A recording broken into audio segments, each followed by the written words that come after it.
കുറച്ച് ദിവസങ്ങൾക്ക് മുന്നേ ഞാനൊരു പ്രോഗ്രാം, ലഹരി വിരുദ്ധ ക്യാമ്പയിൻ മുൻനിർത്തിക്കൊണ്ട് നടത്തപ്പെടുന്ന ഒരു പ്രോഗ്രാമിൽ പങ്കെടുക്കുകയും അവിടെ സംസാരിക്കുന്നതിനിടയിൽ ഒരു പ്രസ്താവന ഞാൻ പറയുകയും ചെയ്തിരുന്നു. അതായത് പ്രസ്താവന ഇങ്ങനെയായിരുന്നു: എൻ്റെ അറിവിൽ ലഹരി ഉപയോഗിക്കുന്നവരുമായി ഞാനിനി സിനിമ ചെയ്യില്ല എന്നുള്ളതായിരുന്നു ആ പ്രസ്താവന. അപ്പം ഇത് കുറച്ച് റീസെൻ്റ് ആയിട്ട് കുറേ പേര് അതുമായി ബന്ധപ്പെട്ടിട്ടുള്ള പോസ്റ്റുകൾ, പല മീഡിയാസിലും ആ ഒരു പറഞ്ഞതിനെ വെച്ചുകൊണ്ടുള്ള പോസ്റ്റുകൾ എനിക്ക് ഷെയർ ചെയ്ത് തന്നപ്പോൾ അതിൻ്റെ കമൻറ്റ് സെക്ഷൻ വായിച്ചപ്പോൾ I felt I should clear few things.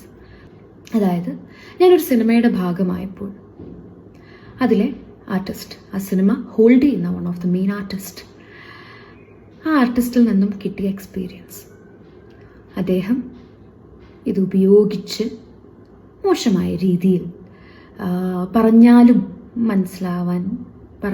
മനസ്സിലാവാത്ത രീതിയിൽ പെരുമാറിയപ്പോൾ എന്നോടും എൻ്റെ സഹപ്രവർത്തകയോടും, അതായത് മോശമെന്ന് പറയുമ്പോൾ ഇറ്റ്സ് ലൈക്ക്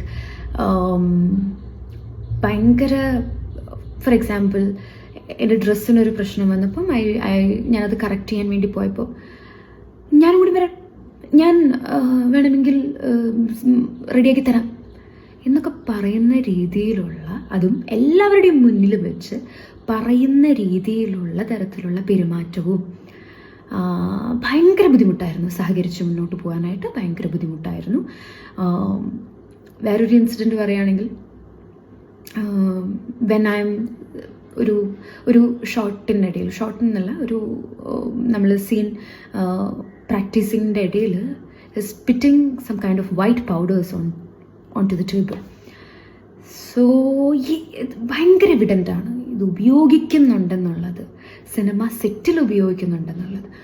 പേഴ്സണൽ ലൈഫിൽ ഉപയോഗിക്കാതിരിക്കുക, അതിൻ്റെ ദൂഷ്യഫലങ്ങൾ ഒക്കെ it's another part. And cinema സെറ്റിൽ ഉപയോഗിച്ച് അതൊരു നോയ്സൻസ് ആയി മാറുമ്പോൾ, മറ്റുള്ളവർക്ക് ഒരു നോയ്സൻസ് ആയി മാറുമ്പോൾ it's not easy to work with. എനിക്കങ്ങനെ വർക്ക് ചെയ്യണമെന്ന് താല്പര്യമില്ല. എനിക്ക് അങ്ങനത്തെ ആളുകളുടെ കൂടെ അത്രയും ബോധം ഇല്ലാത്ത ഒരാളുടെ കൂടെ വർക്ക് ചെയ്യണമെന്ന് എനിക്ക് താല്പര്യമില്ല. So from my personal experience ഞാൻ എടുക്കുന്ന തീരുമാനമാണത്. ആൻഡ് ഈ അൺകംഫർട്ടബിൾ ആയത് സെറ്റിൽ എല്ലാവരും അറിയുകയും ഡയറക്ടർ പോയി സംസാരിക്കുകയും എല്ലാവരും